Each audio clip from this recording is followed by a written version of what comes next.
ԵԱՀԿ ներկայացուցիչների, ոստիկանների և բնակիչների հերթական հանդիպումն է Հրազդանում գործող Առաքելություն Հայաստան հասարակական կազմակերպության գրասենյակում։ Ի տարբերություն նախորդ հանդիպման, այս անգամ հանդիպման ներկային ոչ միայն բնակիչներ, հասարակական կազմակերպության անդամներ, այլև քաղաքապետարանի ներկայացուցիչներ և ավականու անդամներ։ Թեման կրկին համայնքային ոստիկանության և համայնքային խորհուրդ ստեղծելու գաղափարն է։ Ինչ է համայնքային ոստիկանությունը։ Համայնքային ոստիկանության գաղափարի վերաբերյալ, գաղափարի տարածման վերաբերյալ բավականին լայնածավալ այսպես միջոցառումներ իրականացվեն։ Նախ պետք է ամեն դեպքում այս բոլոր միջոցառումները, ինչը որ մենք իրականացնում ենք, իհարկե մեկ նպատակ է հետապնդում, որովհետեւ մեր բնակիչները կարողանան իրենց ավելի անվտանգ զգալ, որովհետեւ բնակիչը կարողանա իրոք իր համայնքային ոստիկանը դիտի որպես իր պաշտպանիչ։ Իսկ ահա համայնքային ոստիկանի կերպարից առավել կարևոր է համայնքային խորհուրդը, որը համայնքի բնակչության միջև կապ ապահովող քաղաքացիների խումբ է։ Քաղաքացիական խորհրդակցական խմբի անդամները կամ համայնքային խորհրդի անդամները դուք բոլորդ եք։ Չունի կոնկրետ կազմ, չունի կայուն կազմ, չունի կոնկրետ ձևավորման եղանակ։ Հիմնականում ինչով է զբաղվում համայնքային խորհուրդը վեր է հանում կոնկրետ նախ եւ առաջ պետք է ճանաչի, շատ կարևոր է որպեսզի համայնքային խորհուրդը ճանաչի իր համայնքային ոստիկանին։ Ինչպես նախորդ հանդիպումների ժամանակ, այնպես էլ այս քաղաքացիների կողմից հնչեցին կարծիքներ, տեսակետներ համայնքային խորհրդի ստեղծման հետ կապված։ Որևէ բարեփոխում որ կատարվում է հանրապետություն, սկզբնական ժամանակում լավ բուռը թավ է առնում եւ հանկարծակի մի պահ է գալիս, որ դանդաղում է կամ նույնիսկ կանգար է առնում։ Արդեն նախաձեռնություն է ցուցաբերում, որ արդեն կարգուկանոն պետք է հաստատության, որ դա շարունակական լինի։ Բարձրացվեցին նաև խնդիրներ, որոնք անմիջապես առնչվում էին թե տեղական ինքնակառավարման մարմինների եւ թե ոստիկանության աշխատանքի հետ։ Հիմա մութը տվա, ոչ ճանապարհային տեսուչ կա, ոչ էլ ոստիկան կա։ Լույսերն են հանգստում են, դա տնից դուրս է։ Դժբախտ դեպք է պատահում, հարուձերի գործերապատահում, մարդարքինա երեխա է մի տեղ է գնում։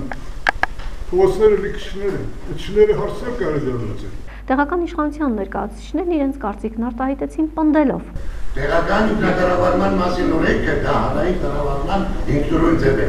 Ոչ մեկի առաջ պատասխանատու չի։ Հրազդանի քաղաքապետարանի աշխատակազմի քարտուղար Աշոտ Միքայելյանի կարծիքով ոստիկանի ամենամեծ առաքելությունը պետք է տեսնել մասնագիտական դաշտում։ Եվ ինչպես Միքայելյանն ասաց, չպետք է քաղաքաշինությունը կապել ոստիկանների աշխատանքի հետ, չհերքելով միաժամանակ, որ քրեածին իրավիճակներն առաջանում են սոցիալական անապահովությունից։ Այսօր սոցիալ-տնտեսական ծանր իրավիճակը ծնում է քրեածին վիճակ։ Մարդիկ մի կտոր հաց է համար, կամ իրենց ընտանիքը պահպանելու համար դիմում են ծայրահեղ միջոցների, կողոպուտի, էլեկտրակաբելների թալանի, ես չգիտեմ, ամեն ինչի դիմում են։ Այնուամենայնիվ ոստիկանների աշխատանքն այսօր կատարվում է հավուր պատշաճի։ Ձեր շրջագայությունը ամենօրյա կա, մեր կողմից հսկվում է, պարբերաբար ստուգվում է ու կա, նկատել է։ Ուրիշ բան, եթե մեր ազգաբնակչությունը մեզի չեն աջակցում։ Նշենք նաև, որ նախատեսվում է Հրազդան քաղաքում ստեղծել հրեշտակների գումարտակ, որոնք լինելու են 12-13 հոգուց բաղկացած այդ խումբը պետք է լինի, որ իրենք պետք է լինեն բանիմաց, օտար լեզուներ, ասենք դրսից արտասահմանից մարդիկ կան, Ռուսաստանի մարդիկ կան, որը որ մոտիկանան միլիցիային հարցնեն, ոստիկան, այս ինչը որ ինքը կարողանա եւ արտասահմանի ինքնած լեզվով պատասխանի եւ ռուսերեն կարողանա պատասխանել։ Եվ առաջին օգնությունը, այսինքն իրանք 6 ամսով գնում են վերապատրաստման, սկսած առաջին բուժ օգնությունից իրանք բոլոր բաներին պետք է պատրաստ լինեն։ Վերջում ավելացնենք, ոստիկանն այսօր պատրաստ է օգնելու քաղաքացու կողքին լինելու ամեն վարքյան։ Մեկ անգամ եւս հիշեցնենք այն հեռախոսահամարները, որոնցով անհրաժեշտության դեպքում կարող եք զանգահարել ոստիկանության բաժանմունք։ Զանգահարեք 20202 քաղաքային հեռախոսակապով եւ 102 քաղաքային հեռախոսակապով անվճար լինելու դեպքում։ Հոտ քաշել, շշափել, հետո միայն գնել։ Դա է պատճառը, որ սպառողները նախընտրում են միս գնել բաց օդյա վաճառատեղերից։ Բաց տաղավարներում մսի վաճառքը կանոնակարգելու պետության փորձերն առայժմ անարդյունք են։ Իսկ հավաճառողները նախկինի նման միսը պահում են ոչ թե սառնարաններում, այլ վաճառասեղանների վրա։ Ինչու՞ չէ նաև մսի վաճառքն իրականացնում են շների, կատուների, ագռավների համտեսելուց հետո։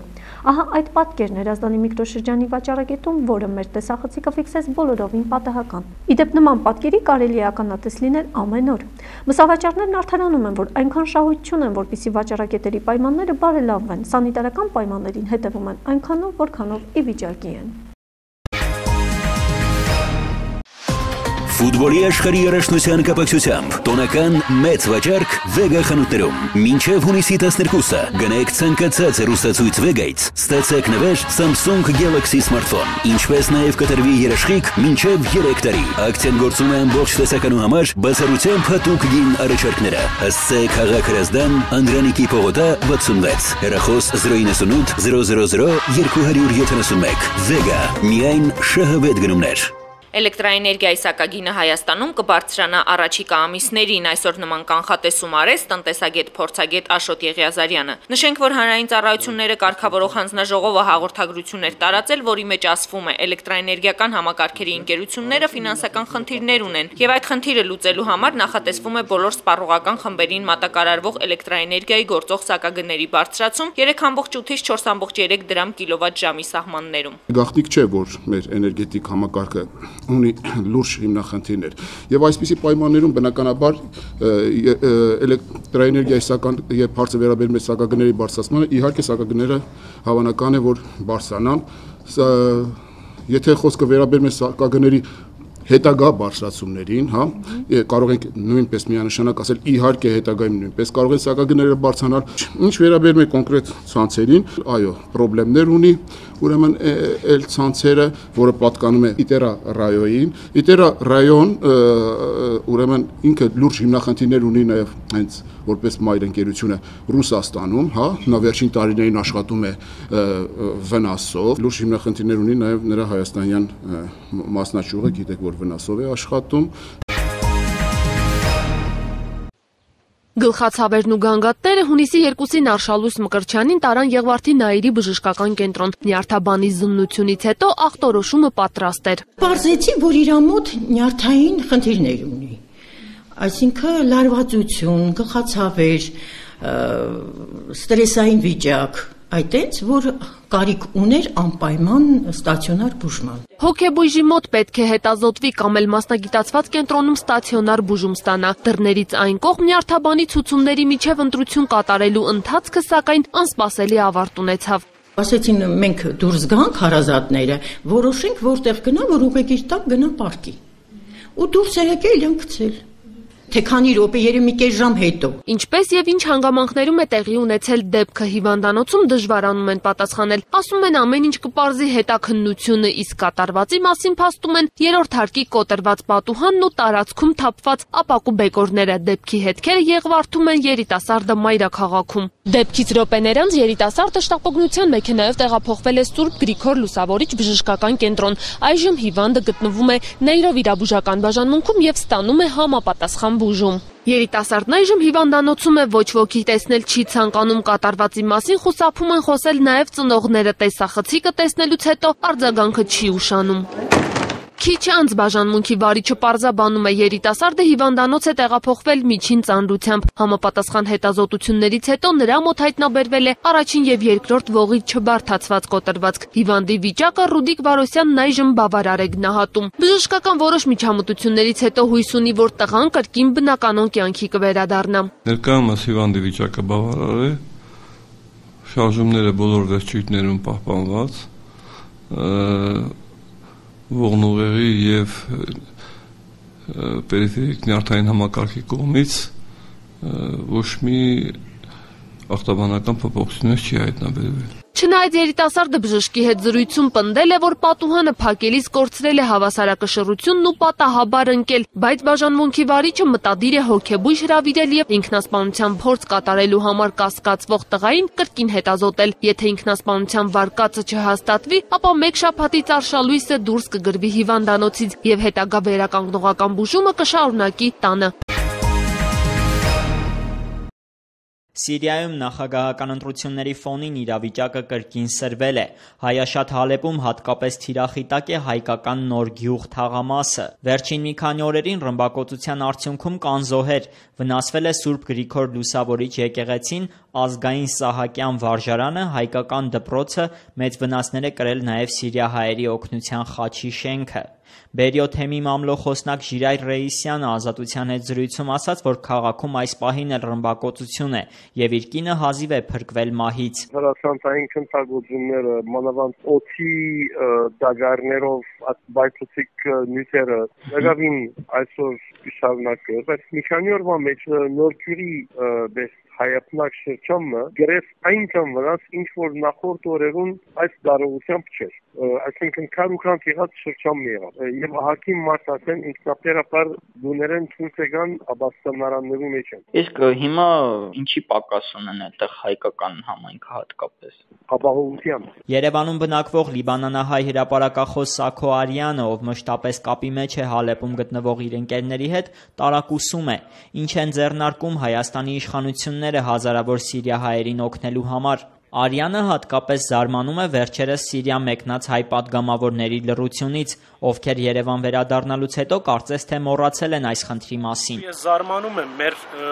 այն պատվիրակությունը, որ գնացին Լատակիա Քեսաբի հարցով, մինչև հիմա ոչ մի կոնկրետ նախադասություն չի արտասանած։ Այդտեղ պատվիրակությունը գնաց հանդիպեց Դամասկոսում Բաշար Ասադին եւ